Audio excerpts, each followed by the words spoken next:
Aditya business में व्यस्त रहने लगा, जबकि निशा अपने पढ़ाई और परिवार की जिम्मेदारियों में।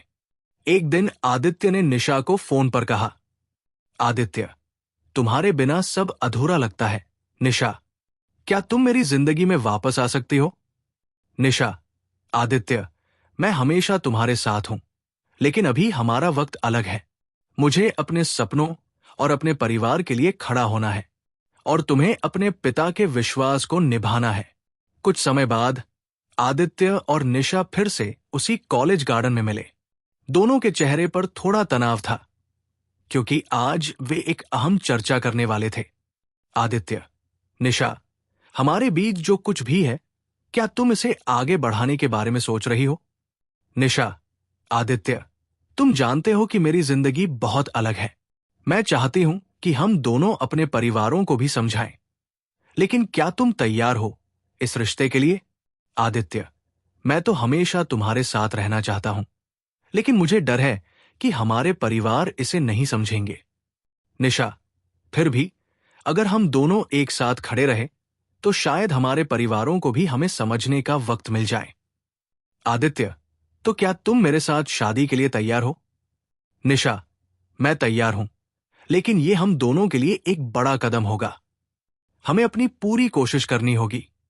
दोनों एक दूसरे को देखकर मुस्कुराएं, क्योंकि अब उनके रिश्ते का अगला कदम केवल उनका नहीं, बल्कि उनके परिवारों और समाज का भी था।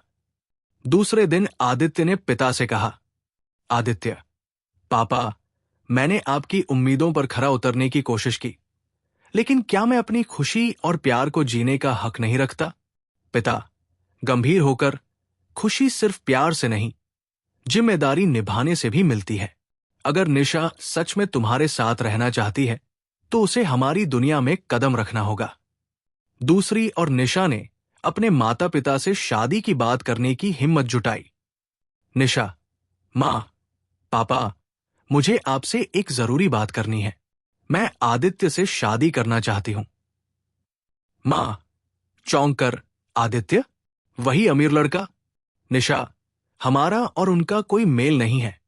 पिता, गंभीर होकर, बेटा, ऐसे रिश्ते में हमेशा मध्यम वर्गीय परिवार ही दब जाता है। क्या तुमने सोचा है तुम्हें वहां कैसे अपनाया जाएगा? निशा, आत्मविश्वास से, पापा, आदित्य मुझे वैसे ही चाहता है जैसी मैं हूं।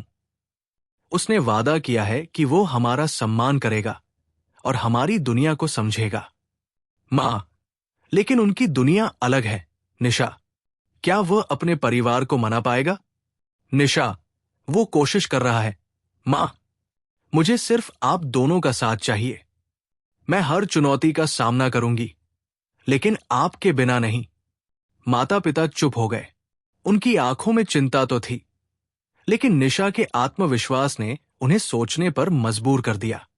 दोनों ने अपने परिवार समझाने की पूरी कोशिश की।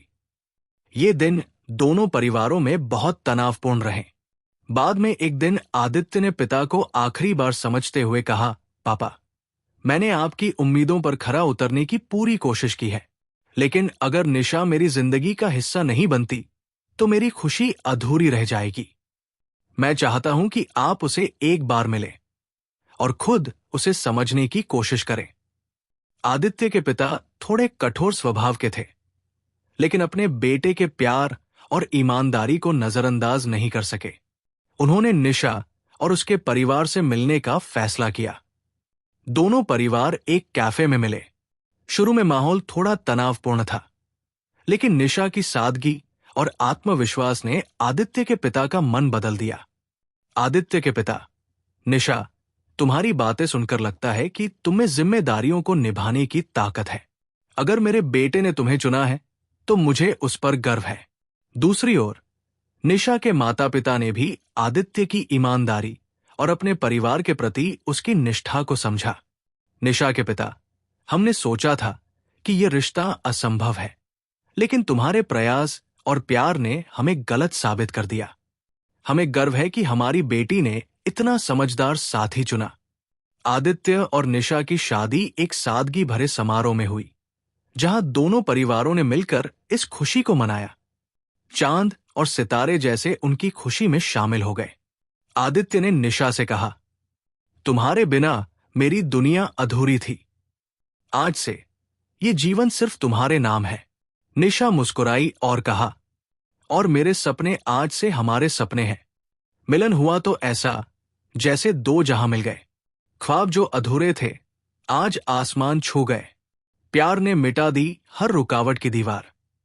अब साथ चलेगी उनकी प्रेम की पतवार। और इस तरह निशा और आदित्य की प्रेम कहानी ने न केवल उन्हें बल्कि उनके परिवारों को भी जोड़ दिया।